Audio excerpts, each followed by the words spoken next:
Olá, bem-vindo a mais uma época ao vivo do Check-up. Hoje a gente está aqui com o Dr. Daniel Forte. Ele é médico intensivista e paliativista e presidente da Academia Nacional de Cuidados Paliativos. Nós vamos falar sobre um tema, a gente já falou dele um pouquinho numa matéria algum tempo atrás e a gente viu que tem muito interesse das pessoas, então a gente vai retomar, que é como assumir o controle sobre as suas decisões de saúde.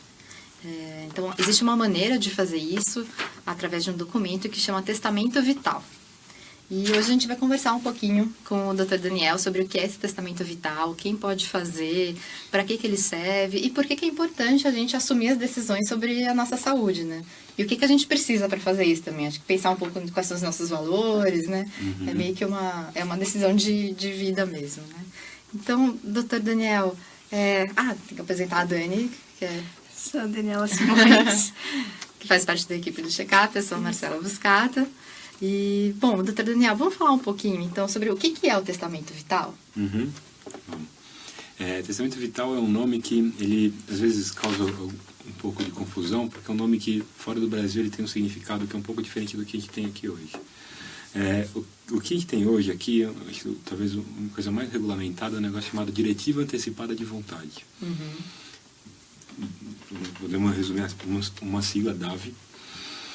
Diretiva Antecipada de Vontade. Exatamente. E o que é esse palavrão? Assim, em 2012, o Conselho Federal de Medicina regulamentou essa instituição. E para o Conselho Federal de Medicina, uma diretiva antecipada de vontade é definida numa resolução, chamada Resolução 1995. E o que ela é? É um conjunto de desejos e preferências que as pessoas expressam de livre e espontânea vontade sobre o que elas querem ou não querem ser submetidas no momento que elas estiverem incapacitadas de decidir, e especialmente frente a uma doença, especialmente numa doença em fase final de evolução. Uma situação de doença grave e incurável. Então, é estabelecer a autonomia da pessoa sobre como que ela quer ser tratada quando ela não puder participar.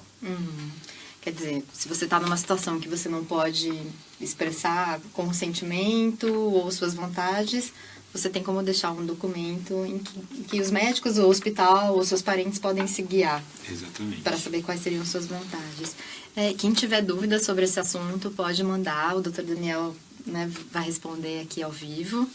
E sobre como elaborar, né, esse documento, o que precisa. Doutor Daniel, você tocou num ponto, falando sobre doenças, principalmente na fase final, doenças que não tem cura, e que você vai dar um tratamento para a pessoa de conforto, de qualidade de vida. Mas o Testamento Vital, ele serve só para quem tem uma doença desse tipo, ou qualquer pessoa pode fazer? Essa dúvida que você tem é uma dúvida de muita gente.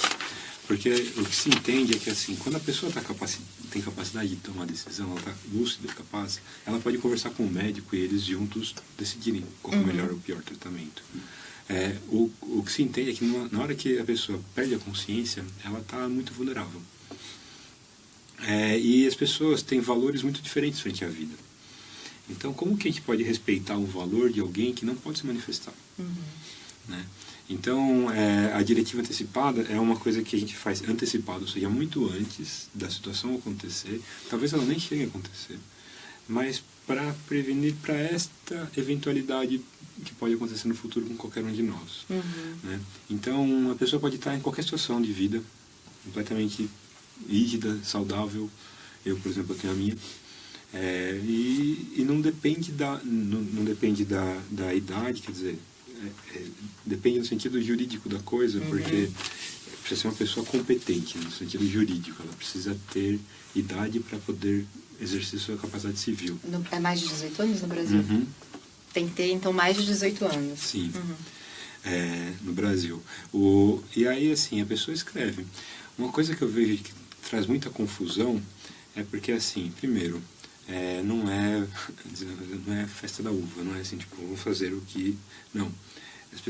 Se eu falar, olha, se eu estiver nessa situação, eu quero eutanásia, por exemplo, eutanásia é considerado homicídio no Brasil. Eutanásia é você acabar com a vida usando procedimento, por exemplo, tirar o tubo de respiração, isso é eutanásia ou não? Isso não é exatamente considerado eutanásia. Eutanásia é mais assim, é explícito. Por exemplo, na Holanda, eutanásia injeta cloreto de potássio na veia da pessoa, você mata. É diferente de, por exemplo, deixar morrer. Mas se você estiver respirando por aparelhos, vamos supor, e você deixou que você não gostaria, né? Nesse caso, eles podem tirar o aparelho de respiração? Pode. Mas aí tem que ter algumas premissas muito cuidadosas. A primeira questão é que assim, a pessoa precisa estar numa fase final de evolução de uma doença irreversível. A segunda é que o que se entende é que, por exemplo, tirar o aparelho é diferente de matar, porque é devolver a pessoa à sua condição natural e deixar a natureza seguir seu caminho. E que o que se tem de literatura é que em torno até de 5% dessas pessoas vão de alta do hospital, porque a evolução natural de doença é uma curva assim, e assim, é diferente de uma curva de eutanásia na Holanda. Na Holanda, ele injeta e todo mundo morre em pouquíssimos minutos, 100%. Mas Só deixar uma dúvida, quando a gente fala de testamento vital, é só esse tipo de... A gente decide só sobre esse tipo de procedimento que está em jogo a vida ou a morte, ou tem outras coisas que não são tão assim... impactantes quando você decidir se você quer que tire o aparelho ou não. Tem outros minha procedimentos. sugestão, inclusive, que eu falo com meus pacientes, é que assim, discutir procedimentos é uma coisa que não leva a muitos lugares interessantes, vamos dizer assim. Uma metáfora que eu acho que fica fácil de todo mundo entender é assim, quando a gente entra num avião, e se eu perguntar assim, eu querer decidir se o avião vai voar a 5.000 pés ou a 2.000 pés de altura, é discutir procedimentos. O muito mais importante do que discutir a técnica da questão, os aspectos técnicos da questão, é discutir para onde eu quero que o avião me leve, que é o objetivo do cuidado. Então, por exemplo, um exemplo de discutir técnica seria, eu quero que entube ou que não entube. Uma discussão que é muito mais produtiva é discutir o objetivo. Por exemplo, se eu estiver numa situação onde eu não consiga mais ser capaz da minha faculdades civis, eu não quero que prolongue a minha vida de forma artificial ou sofrida. Isso é uma discussão de objetivos. Essa discussão é extremamente importante, uma informação extremamente relevante para o profissional de saúde ter. E ela é muitíssimo mais importante do que a discussão do tubo. Porque o tubo é um meio que ele pode ser usado para inúmeros fins. Um tubo pode ser usado, por exemplo, para uma pessoa fazer uma cirurgia e depois o tubo é retirado. O tubo pode ser usado, por exemplo, para a pessoa fazer um procedimento e depois ser retirado e acabou. O tubo pode ser utilizado para manter a pessoa viva indefinidamente. Então, a discussão importante não é o meio. A discussão importante é o que as pessoas buscam, quais são os valores de vida que elas têm. E se as pessoas conseguirem expressar isso de uma forma clara, essas informações podem ser levadas em consideração nas tomadas de decisão. Faz sentido? Faz sentido, claro. E se a gente está pensando numa pessoa que, por exemplo, não tem uma doença pré-existente, essa discussão de objetivos facilita muito mais do que discutir métodos. Exatamente. Então, eu posso considerar que, por exemplo, para mim, o mais importante para a minha vida é, minha capacidade de me relacionar com as outras pessoas. Ou, não, para mim, o mais importante da minha vida é manter minha capacidade de ser ativo, de produzir. Ou, não, para mim, o mais importante da minha vida é o meu coração batendo, independente de qualidade. As pessoas são diferentes. Não tem nada de errado com as pessoas diferentes. Pelo contrário, ainda bem que as pessoas são diferentes. Agora, se acontecer uma catástrofe com uma dessas pessoas, e de repente ela ficar numa situação em que ela não tem lucidez e a situação dela não seja mais reversível, como é que a gente vai cuidar daquela pessoa de acordo com os valores de vida dela? E nisso, uma diretiva antecipada de vontade faz muita diferença. Agora, uma coisa que eu fico pensando, conforme a gente vai vivendo, a gente tem alguns valores ou algumas certezas e a gente vai amadurecendo ou a gente vai mudando como pessoa, frente aos desafios, frente às situações. E às vezes a gente tem uma reação que a gente não imaginaria que a gente fosse ter frente a uma situação difícil, uma situação inesperada. Quando a gente faz um testamento vital, por exemplo, sem ter nenhuma doença, talvez a gente não possa ter uma certeza que frente a uma doença mude depois, a pessoa mude o valor, ou ela passe a enxergar a vida de outro jeito. Como lidar, como que a gente considera isso na hora de fazer um testamento vital? Tem como, aliás, pensar nessa mudança de valores? Olha, acho belíssima pergunta sua. Porque assim, acho que algumas coisas protegem disso. Primeiro, a primeira questão é que é revogável a qualquer momento. Então não é que você vai se obrigar e vai ter que ficar assim, não, eu posso revogar isso a qualquer momento. Segunda grande questão, de uma certa maneira as pessoas às vezes ficam assustadas com isso, mas acho que isso pode proteger, que é o seguinte, não existe uma normativa jurídica de que o médico precisa seguir aquilo. É uma recomendação ética, mas não é uma lei. As coisas são muito diferentes. Então, vamos supor que eu faço uma diretiva antecipada de vontade e eu faço uma coisa que hoje eu fiz e de repente acontece uma coisa comigo e é difícil prever o que pode acontecer conosco. E acontece alguma coisa comigo que eu não tinha previsto e que naquela situação aquele tratamento poderia ser absolutamente benéfico para as pessoas. Então, cabe ao julgamento clínico do médico, em alguns momentos, entender que, olha, esse aqui é um tratamento muitíssimo eficaz, reversível, as pessoas melhoram com isso, e cabe ao julgamento clínico do médico seguir o que o julgamento clínico dele fala. A diretiva, ela não é para amarrar, não é para engessar, não é para acabar diálogo. A diretiva é para começar diálogos. É para as pessoas poderem se expressar de algumas coisas muito importantes que às vezes elas não conseguem naqueles momentos. Mas ela não é porque ela expressou que então a discussão acabou. Né? É muito mais para dar um norte, dar uma informação adicional extremamente relevante e que pode ser mudada. Né? Mais ainda, assim, é uma coisa que eu acho que é bem importante aqui, como isto acontece, às vezes as pessoas mudam. Então, acho que é mais importante, fica mais importante ainda que a diretiva seja algo muito simples do que ser algo muito complexo, que prevê todas as situações, porque as situações da realidade elas não são tão previsíveis assim. Eu já pensei que era super, acho que sou meio contra o freak, já queria deixar tudo. Acho que todos, assim, essa especificidade dá uma sensação de controle. Uhum. Mas a minha experiência é que ela dá uma falsa sensação de controle. Porque eu acho que como paciente, o que é assustador pra gente é essa perda de controle, né? Você descobre que quando você é paciente, você perde muito o controle. E acho que essa discussão do testamento vital vem um pouco nessa tendência da medicina de o paciente se tornar dono mesmo das suas próprias decisões. Então, acho que é meio natural as pessoas quererem mesmo esse detalhamento, né? Exatamente. Agora, o detalhamento, aí, assim, eu vou falar uma visão que tem outras várias, né? É um assunto novo na medicina no mundo, novo entre aspas, eu diria tem 30, 40 anos, estourando nos lugares mais antigos. No Brasil, então, mais novo ainda. E é um instrumento, vamos dizer, que ainda está sendo aprimorado por muitos lugares. Ele tem que levar em consideração algumas questões culturais também. Então, assim, essa sensação de controle. Então, olha, eu não quero que me deem antibiótico, eu não quero que me façam uma intubação, eu não quero que me façam reanimação. Dá uma sensação de controle, mas, de novo, às vezes, qualquer uma dessas medidas pode ser extremamente curta, eficaz, reversível, e as pessoas saem daquilo muito bem. Então, é muito mais importante, na minha opinião, que as pessoas falem das coisas realmente importantes para elas. E nomeiem um negócio que chama um procurador de saúde. Então, olha, se acontecer alguma coisa comigo e eu não tiver capacidade, não puder conversar, interagir, então, por favor, procurem fulano, que fulano me conhece. Fulano pode me representar nessas decisões. E não é que eu vou jogar as responsabilidades para fulano. Não, eu vou envolver fulano nessas decisões. Essas decisões elas precisam ser compartilhadas. Principalmente com a família. Eu acho que, na verdade, com as pessoas que estão envolvidas no cuidado. Para te dar um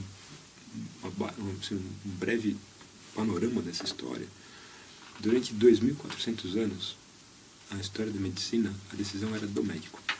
O médico determina e faz. Nos últimos 40 anos, com o ganho da autonomia, de uma certa forma, o pêndulo saiu daqui e o pêndulo foi para cá. E em alguns lugares, a decisão virou do paciente. Então, o médico apresenta um cardápio, entre aspas, de tratamentos e, o que o senhor vai querer para hoje? É um modelo que a gente chamava de paternalista, e o pêndulo foi para um modelo que a gente chama de informativo. E cada vez mais está se mostrando evidente que talvez nem aqui, mas que existe um terceiro modelo, que é o modelo de decisão compartilhada, onde o médico conhece os aspectos técnicos da decisão e o paciente conhece os valores de vida dele. E como que a gente vai juntar as duas coisas? Eu acho que a diretiva antecipada de vontade, na minha visão, é extremamente relevante quando ela fornece, ela mostra valores, não quando ela provê decisões. A gente falou um pouquinho, né, sobre decisão compartilhada numa matéria, acho que o pessoal vai até colocar o link nos comentários, que chama Por que os pacientes assumiram o controle das consultas? Que a gente fala um pouquinho desse processo de ser uma troca, né? Não é uma imposição de nenhum dos dois lados, nem do paciente, nem do médico. Mas quando a gente vai fazer um testamento vital, é importante então ter um médico que te oriente, não fazer, você até pode fazer sozinho, legalmente, mas quer dizer, para ele ser efetivo, melhor para o seu interesse, é melhor ter a ajuda de um profissional que... Sim, legalmente, na verdade, a lei ela não tem uma lei específica sobre isso. Se as pessoas que estudam esse assunto, tem grandes nomes jurídicos que estudam esse assunto, eles falam que assim, não tem uma lei específica, mas o nosso ordenamento jurídico ele prevê indiretamente. Então, por exemplo, está lá na Constituição, o princípio da dignidade humana, tá no artigo 1º. Está lá na Constituição, no artigo 5º, que ninguém vai ser submetido a tratamento degradante. Então, assim, agora, qual é o tratamento degradante? É uma boa pergunta. E aí tem que necessariamente discutir valores. E acho que aí a diretiva antecipada pode ajudar muito. Então, a pessoa pode fazer sozinha? Pode. Mas recomenda-se que tenha orientação de um médico para fazer e que isso possa, para que possa refletir de verdade o melhor interesse da pessoa. Só para retomar, hoje a gente está com o Dr. Daniel Fortes, falando sobre testamento vital, que é como elaborar um documento com suas vontades, os seus valores de vida, para orientar os médicos e a sua família em um processo de saúde ali que você não esteja consciente. Então, orientar suas decisões de saúde. Acho que a gente tem as primeiras perguntas, né? Quem tiver pergunta pode mandar. Temos. O Guilherme, ele pergunta se eutanásia é crime no Brasil, mas desligar tubos não é eutanásia, então desligar esses tubos de um paciente não é crime no Brasil? Essa é uma confusão que muita gente faz. Assim, até porque essa confusão acontece porque eutanásia é uma palavra muito antiga. Eutanásia é uma palavra que vem lá da Grécia Antiga. E lá na Grécia Antiga, eutanásia significava boa morte. As pessoas buscam uma boa morte. Isso era um significado. De lá para cá, em 2.400 anos, essa palavra teve muitos outros significados. E conforme a cultura vai ficando cada vez mais complexa, os significados da palavra também. Então, ela tem 1 milhão de significados hoje. A tendência no mundo é usar a lei holandesa como definição. Por quê? Na Holanda, eutanásia é legalizada. Tem uma lei que regulamenta a eutanásia. E lei é uma coisa que é absolutamente assertiva, positiva, específica.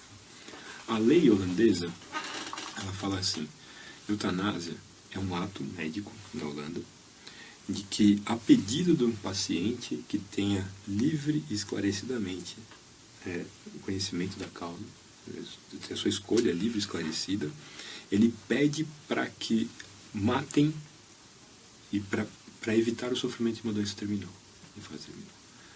Isso é uma coisa muito específica. Isso é homicídio no Brasil. Isso é antiético no nosso código de ética. E o cuidado paliativo coloca que o cuidado paliativo é oficialmente contra isto. Mas isso é uma discussão que está acontecendo no mundo e é uma discussão que eu acho, inclusive, bastante importante acontecer no mundo, porque essas discussões iluminam sobre como queremos viver. A discussão de morte, em geral, traz a discussão de vida junto. Isto é eutanásia, é um assunto. Uma questão bem diferente é que é a seguinte, algumas doenças, elas são incuráveis, e algumas doenças, infelizmente, a gente não consegue revertê-las. Então, por exemplo, alguns tipos de câncer, à medida que o câncer se espalha e a doença sai de controle, a pessoa vai ficando cada vez mais debilitada, mais fraca. Então, antes ela trabalhava, depois ela já não consegue sair direito da poltrona, depois ela não consegue sair direito da cama. Ela vai ficando fraca por conta do câncer. E, infelizmente, nesta fase final, onde ela está acamada por conta de um câncer que se espalhou, a gente, infelizmente, não consegue reverter a situação. Infelizmente. Eu, como médico, bem que queria. Mas é algo que não está na minha mão. A pessoa que está nesta situação, ela pode, legitimamente, desejar que a natureza siga o seu caminho da forma mais natural e menos sofrida possível. Isso tem um nome chamado ortotanásia. Permitir a evolução natural da doença. O que acontece é que, em algumas vezes, nesta fase específica, as pessoas podem ser submetidas a alguns tratamentos que não tratam a doença, que não dão conforto, mas que simplesmente as mantêm vivas. Não tem nenhuma perspectiva de ela se recuperar, não tem nenhuma perspectiva daquilo ser confortável, simplesmente uma máquina mantendo aquela pessoa viva. E o que se entende em vários países do mundo, inclusive no nosso Conselho Federal de Medicina, é que retirar esses tratamentos que mantêm a pessoa viva e devolvê-la à sua condição natural é diferente de matar. Uma questão é matar, outra questão é permitir a natureza seguir o seu caminho, permitir morrer quando a morte está dada, quando a morte é inevitável. Essa discussão, acho que ela ficou bem emblemática, assim, um caso recente daquele bebê no Reino Unido, em que era o contrário, né? O hospital queria desligar os equipamentos, mas houve toda uma mobilização considerando que isso seria matá-lo, né? Acabar com a vida do bebê. Né? Naquele caso, a grande discussão que eu acho que foi a mais aguda de todas é porque primeiro era um bebê. Então, segundo que tinha uma questão de que era contra a vontade dos pais. Né? Então, no Brasil, esse tipo de discussão ela só tem legitimidade quando isso está de acordo com as vontades do paciente ou do seu representante legal. Fazer isso contra a vontade do paciente, fazer isso contra a vontade do seu representante legal, não tem nenhum respaldo no nosso país. É um pouco violento, né? Na minha opinião, é bem perigoso até. Porque eu tenho uma opinião de que muito poder na mão de poucas pessoas costuma ser perigoso. Então, quando as pessoas têm um consenso que aquele é o melhor caminho, eu acho que ok. Quando não existe esse consenso, eu acho que é necessário mais diálogo. Tá joia. E como que é no Brasil a aceitação desse tipo de documento, de testamento vital? Se eu chego no hospital, seja uma pessoa que sofreu um acidente, está inconsciente, tem um testamento vital, uma pessoa que já está numa fase, né, terminal de uma doença e é hospitalizada, quando você chega no hospital, os médicos têm acesso, a instituição tem acesso ao documento. Normalmente ela é respeitada, tem alguma dificuldade ainda cultural, por ser uma coisa relativamente nova.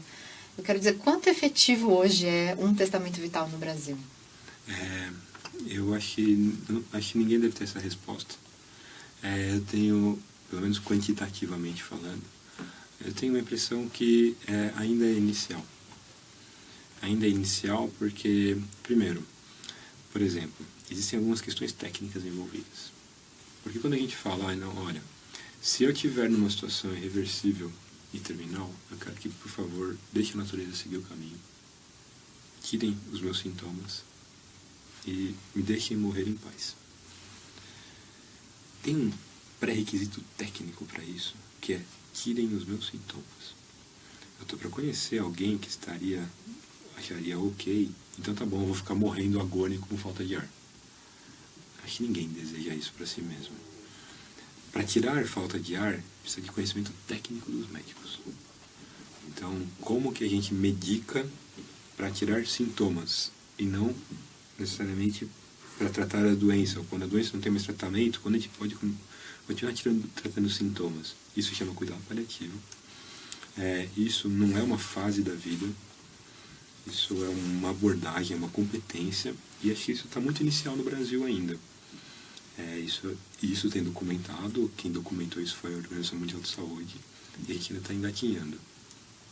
Então, para uma diretiva antecipada de vontade ser cumprida, muitas vezes precisa de uma competência de cuidar paliativo que ainda tem muito pouca, infelizmente. Porque uma instituição, um médico, ele pode ficar com medo de proceder nesse sentido, vamos supor, então, de deixar a natureza, a doença evoluir naturalmente, por exemplo, tirar o aparelho de respiração. Ele pode ter medo, a instituição, de ser acionada depois? Eu acredito que ter medo é bom. Eu acho que não ter medo caracteriza um negócio chamado temerário. E num profissional de saúde temerário, eu acho que é um perigo. Então, ter medo é bom, na minha opinião. Até Aristóteles falava que coragem é agir apesar do medo. É agir tendo em consideração que o medo, deixar o medo dominar minhas ações seria covardia, para Aristóteles. E agir sem nenhum medo seria temeridade. Então, a prudência, que é esse meio termo, acho que é importante. Então, o profissional que tem esse medo, essa preocupação, na minha opinião, é muito importante.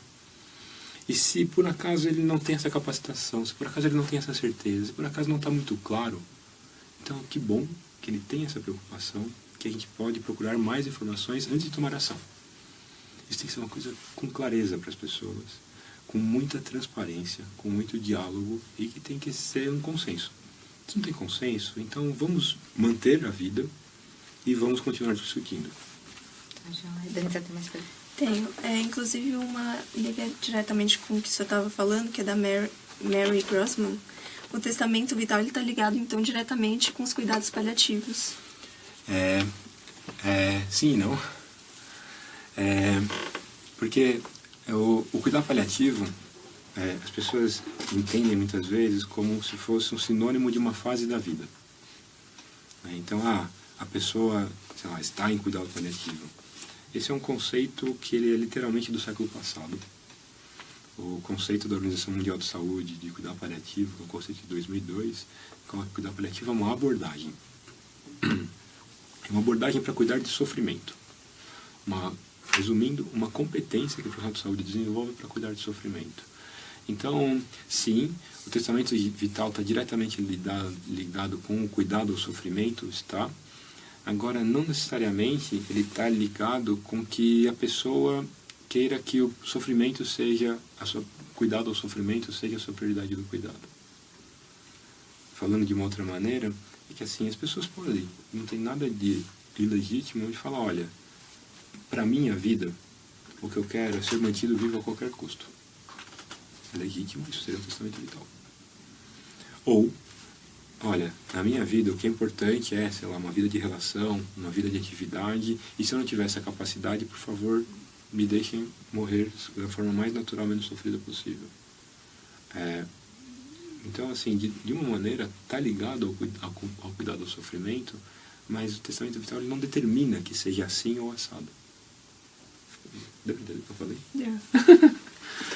O Pedro ele tem uma pergunta interessante que ele pergunta sobre a questão do prazo de validade. Se existe um prazo de validade ou se a partir do momento que tem o testamento vital ele vale pro resto da vida, assim. Não tem nenhuma normativa falando de prazo de validade. Existem algumas orientações que ele seja refeito com uma periodicidade, mas não tem nenhum lugar falando precisa ser feito a cada ano, a cada 5 anos, não existe uma recomendação dessa. Em alguns países eles falam de 5 anos. No Brasil ninguém fala, não tem uma norma sobre isso.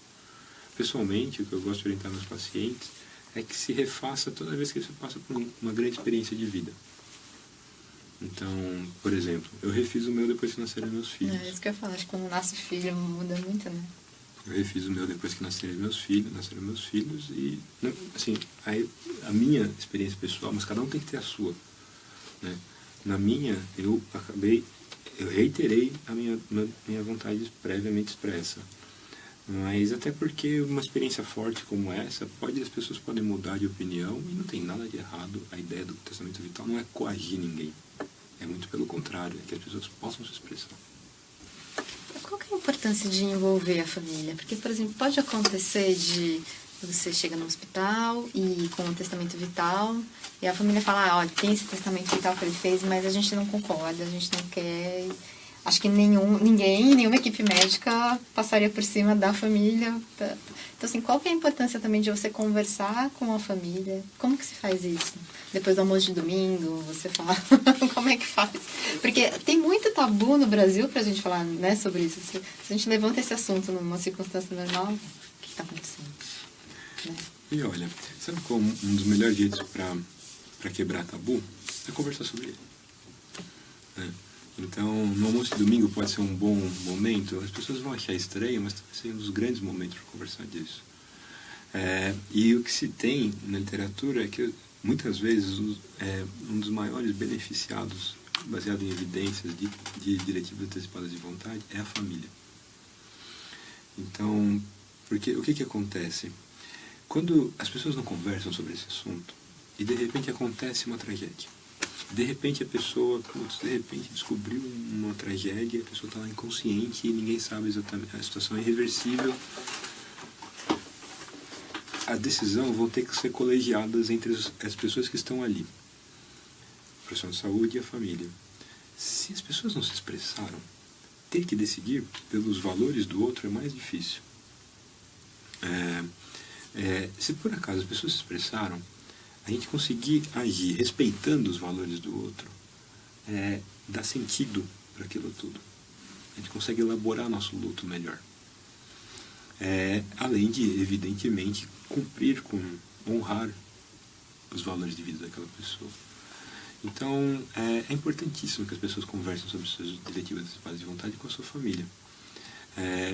Até para evitar aquela surpresa. Sério, ele falou isso? Mas por que ele nunca falou isso pra gente? É comum.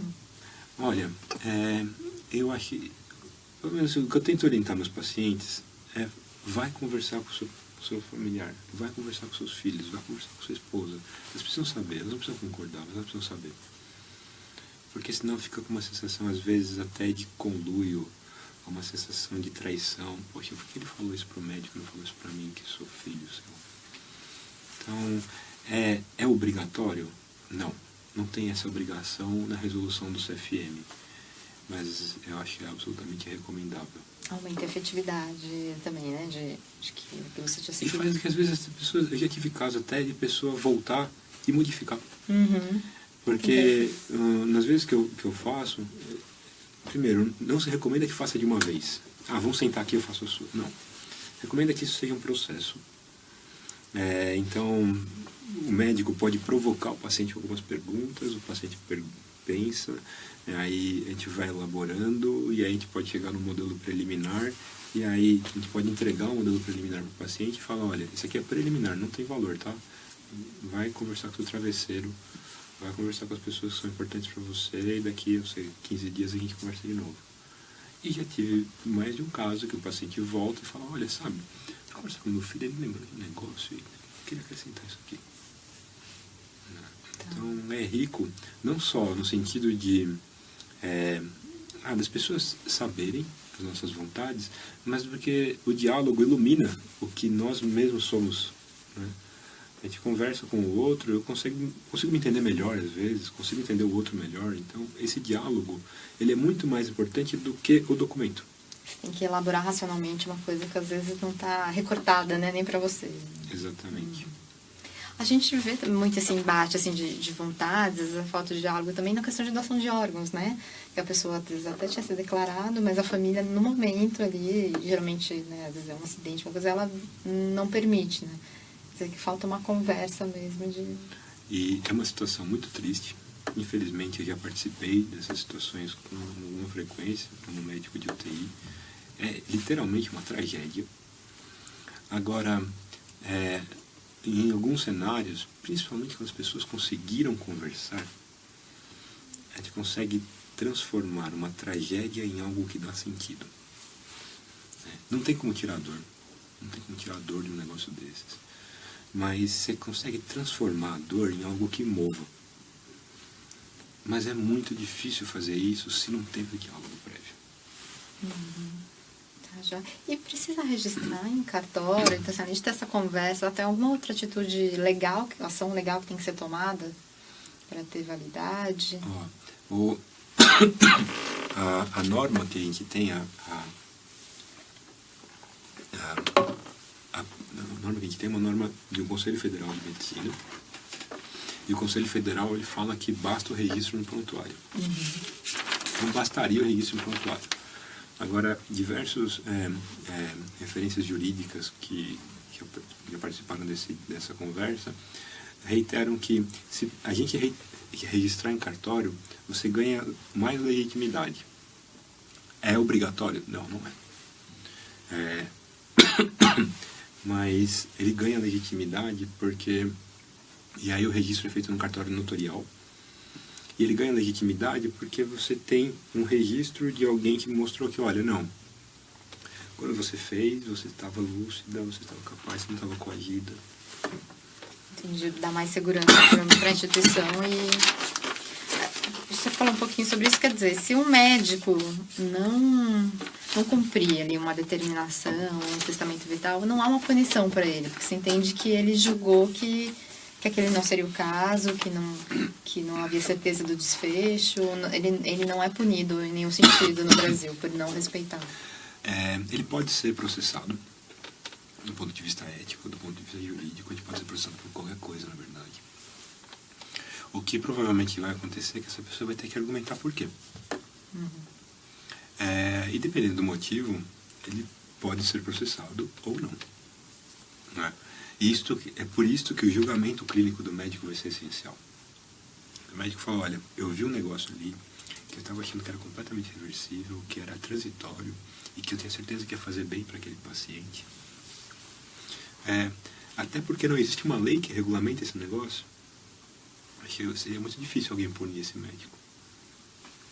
Agora, se ele virar e falar, não, olha, eu fiz porque é o seguinte, eu não estou nem aí com o paciente mesmo, eu acho que tinha que fazer, quem manda aqui sou eu, acho que vai ser muito difícil alguém absolver essa pessoa. Então, o julgamento clínico é importante, e o julgamento clínico ele pressupõe uma série de condutas éticas do profissional, que é a base da profissão. Medicina não é uma coisa para ser feita sem reflexão, sem responsabilidade, sem prudência. Né? Então, isso tudo vai ser levado em consideração. E isso...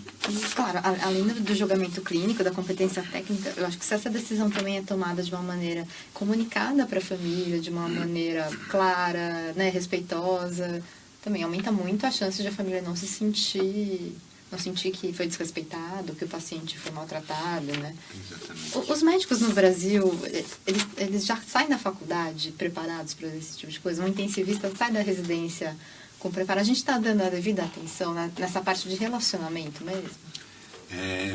Olha, se você fizesse essa mesma pergunta há 10 anos atrás, eu ia te responder tranquilamente não. Agora, hoje, acho que as coisas estão mudando rápido. Ainda bem. Acho que cada vez mais faculdades e residências de medicina percebem que comunicação é uma habilidade a ser desenvolvida. Bom, estou falando isso para comunicadores, então... A gente acha importante. Mas que para exercer a medicina de forma ética, você precisa uma comunicação ética também. Então, cada vez mais essas habilidades vão sendo treinadas e desenvolvidas nos profissionais. Eu acho que ainda tem um longo caminho a ser percorrido, mas eu vejo as coisas mudando e eu vejo um cenário com esperança. Não estou falando que é fácil, não estou falando que o problema vai ser resolvido amanhã, mas eu vejo vários cenários no Brasil apontando para essa direção e a sociedade se mobilizando. Deixa eu ver. Acho que a Dani tem a última pergunta, né? Temos mais 2 perguntas. A Zélie Dalali pergunta, quando que a gente saberia a linha entre cuidados paliativos e deixar a natureza agir? Eu acho que é um pouco... Tem diferença ou, na verdade, é a mesma coisa? Acho que tem diferença. Cuidado paliativo é uma competência para cuidar de sofrimento. Então, o que causa sofrimento numa pessoa? Dor causa sofrimento. Falta de ar causa sofrimento. Medo causa sofrimento. Perceber que o meu familiar está sofrendo causa sofrimento. Um ambiente desconfortável, barulho, iluminação. Causa sofrimento. Ter as questões que eu considero sagradas para mim, desrespeitadas, causa sofrimento. Isto é cuidado paliativo. Cuidar destes sofrimentos é cuidado paliativo. É uma questão que ela se refere especificamente à pessoa. Deixar a natureza seguir o caminho dela é uma questão que se refere especificamente à biologia. E biologia é algo que, primeiro, ela não tem, vamos dizer, intencionalidade. Um termo meio complexo para ser colocado, mas biologia significa, por exemplo, a pressão está caindo, o coração tá batendo mais devagar, a oxigenação no sangue está indo embora, está caindo. Isso são questões biológicas. Permitir que a biologia siga o seu caminho é uma questão biológica. Cuidar do sofrimento é uma questão que é de cuidado paliativo. Então, o que acontece é que, assim, a natureza, às vezes, o nosso corpo, às vezes, eu costumo falar para os meus pacientes, para a família dele, minha opinião pessoal, que eu acho que a natureza é sábia. Porque o que acontece quando a pessoa está com uma doença em fase avançada? Os órgãos começam a parar, e na hora que os órgãos começam a parar, uma das primeiras coisas que começa a se comprometer é a nossa consciência. A pessoa começa a ficar meio grog, depois ela começa a ficar dormindo, depois ela entra em coma. Deixar a natureza seguir o caminho dela é uma questão. Agora, se nesse caminho ela começar a ficar com falta de ar, o cuidado paliativo pode ajudar para tirar a falta de ar. Se nesse caminho a esposa do paciente começar a ficar desesperada, o cuidado paliativo pode dar suporte para dar apoio para essa esposa. Se durante esse processo a pessoa tinha uma crença, uma religião, que achava que precisava fazer um ritual assim ou assado, o cuidado paliativo pode promover com que esse ritual aconteça. Uma coisa é especificamente relacionada ao corpo, a biologia. A outra coisa tem a ver com as pessoas, com a biografia dos seres humanos. Né? Então, acho que são coisas que elas se complementam. É evidente que uma pessoa tem corpo e que uma pessoa tem aspectos biológicos, mas são dois aspectos que a gente pode cuidar. Não sei se esclareceu. Esclareceu. E a Zélia também pergunta se no testamento vital pode incluir a doação de órgãos. É uma boa pergunta, pode. Teoricamente são duas coisas distintas, mas nada impede que elas sejam juntadas, colocar tudo em uma só. Assim você poderia colocar, não tem nada. Mas aí os médicos, eles não são obrigados a aceitar a doação de órgãos? Só para colocar, porque assim, quando você coloca aqui na diretiva antecipada de vontade, eu vou expressar o meu desejo. Agora, para doar órgão, é muito mais do que expressar o meu desejo. Primeiro, para doar órgão, não é qualquer situação que eu posso doar órgão. É uma situação muito específica na medicina, que chama morte encefálica. Então, não é, por exemplo, o paciente tem um câncer e está morrendo do câncer. Não. Ele tem que ter... O cérebro só morreu. O corpo está funcionando. A gente quase não faz doação de cadáver. É muito baixo. Inclusive, os números de doação no Brasil ainda são muito inferiores ao potencial que o país tem. Então, assim, é uma coisa muito específica a doação de órgão. É numa situação que tem um protocolo que é muito rigoroso de ser feito. E mais ainda, até pelas próprias questões éticas e jurídicas no Brasil, a última palavra vai ser da família. Por que uma diretiva antecipada ou um testamento vital poderia ajudar? Poderia que as pessoas expressassem o seu valor. Então, olha, comigo, se acontecer esta situação muito específica, eu gostaria. Significa que essa situação vai acontecer? Não. Significa que a família vai poder fazer... Não, mas pode ser um norteador para a família. Entendi. Doutor Daniel, a gente está chegando ao fim. Se alguém tiver mais alguma pergunta, pode deixar no espaço dos comentários. A gente encaminha para o doutor Daniel. Eu gostaria muito de agradecer a sua presença, para a gente falar mais um pouquinho desse assunto, né, e ajudar a popularizar uma discussão que muitas vezes é tabu mesmo. Muito obrigada pela sua presença. Eu que agradeço, e para mim também eu acho uma felicidade, porque assim, eu acredito que essa discussão, o que mais atrapalha essa discussão são muitas certezas. Então, as pessoas que pudessem trazer suas dúvidas, que possam pensar, refletir ao assunto e conversar com outras pessoas, eu acho que isso é o rico. pessoa que chega e fala, não, eu quero isto ou não quero aquilo, isso pode ser muito perigoso nesse cenário. Quer dizer, pode ser até um processo meio terapêutico ali, de psicológico, de também rever valores, né? E de abertura, né, com a família. Tá, joia. Obrigada. Então, até a próxima semana e até mais. Obrigado.